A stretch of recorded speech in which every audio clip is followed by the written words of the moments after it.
Well, that's a good question. Yeah, my understanding is he's going to arrive in the United States probably tomorrow if he hasn't already, and that he's expected to be in Nashville by Sunday or Monday. But he's going to be in a position, I believe, on Monday and Tuesday to do what's already been scheduled, and that is a lot of interviews with teams. The first thing you have to understand about Michkov is wherever he's selected, he's an elite prospect.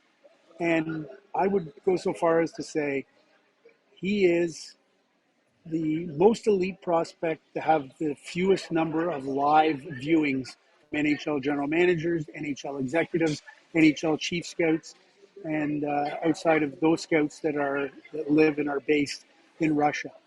Because of the geopolitical situation, because of the war in Ukraine, the Russian aggression on Ukraine, NHL personnel cannot travel freely to Russia right now. And therefore, we're talking about a player who could be a franchise player in the National Hockey League, and yet it's less than a week before the draft, and virtually nobody's interviewed him. Nobody's seen him play live this year. When I say nobody, none of the general managers or director of player personnel or head scouts who are going to be making the final call on whether to take him or not.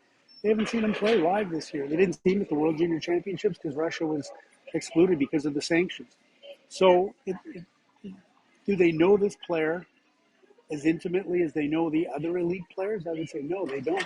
And that's why these interviews are going to be so important here over the next number of days.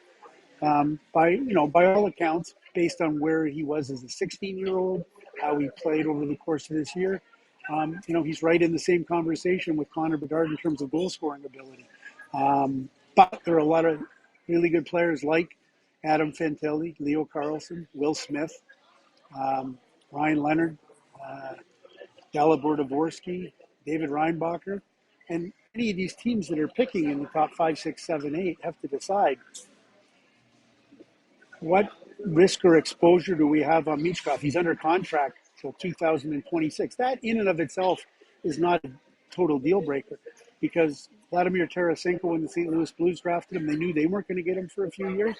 Evgeny Kuznetsov, when the Washington Capitals drafted him, they knew they weren't going to get him for a few years. That might be one of the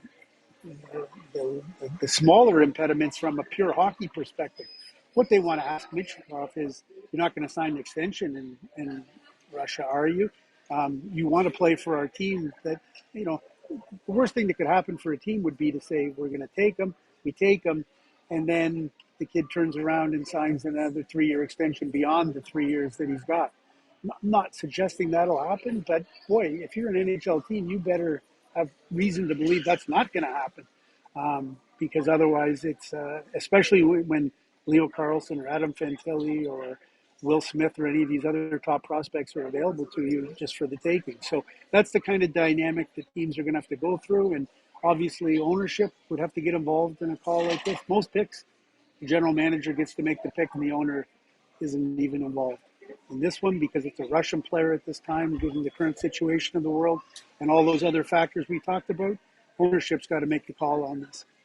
Yeah, and I look at Bill Armstrong, if he has a meeting with Michkov, and Michkov says, you know what, Arizona's not one of my top 5 teams. If you pick me, Bill, I'm not coming. Well, that definitely changes the perspective of the Coyotes. But when I look at the X factor of Michkov, the Coyotes picking at 6 and at 12, what I'm hearing from you, though, is this being a top-heavy draft. At 6 and 12, Coyotes fans can expect that the Coyotes can get 2 pretty good players at 6 and 12.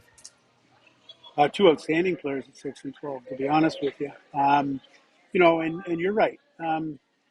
Let's just go back for a second. So everybody's trying to handicap where Michkov's going to go. And let's assume that because Bedard, Fantilli, Carlson, and Smith are viewed so highly, people kind of assume that, or if there's an outlier, whether it's Ryan Leonard or David Reinbacher or Dalibor Dvorsky, that Michkov is not likely to go in the top 4 picks. Could, but I shouldn't say he's not likely.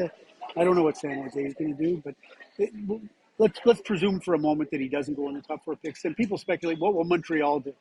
Don't really know. What will Arizona do? Well, I don't think Arizona's in a position where they can afford to have a great degree of uncertainty with really good players on the table. The other thing about Arizona is I think Bill Armstrong would be the first to tell you that they're predisposed to try and make the Coyotes a much bigger team. Michkov's not going to do that. He would make you a better team. But as you say, if there's any element of doubt in terms of whether you're going to get him or not, and also the timetable, if you maybe the Coyotes don't want to wait 3 years, I don't think anybody's sitting there saying, yeah, I think Michkov's going to end up in Arizona at number 6 overall. But Philadelphia is going through a rebuild now with Danny Briere taking over the reins as general manager. And then there's the Washington Capitals at number 8. A lot of people believe because the Washington Capitals are the team of Alexander Ovechkin, of getting Kuznetsov.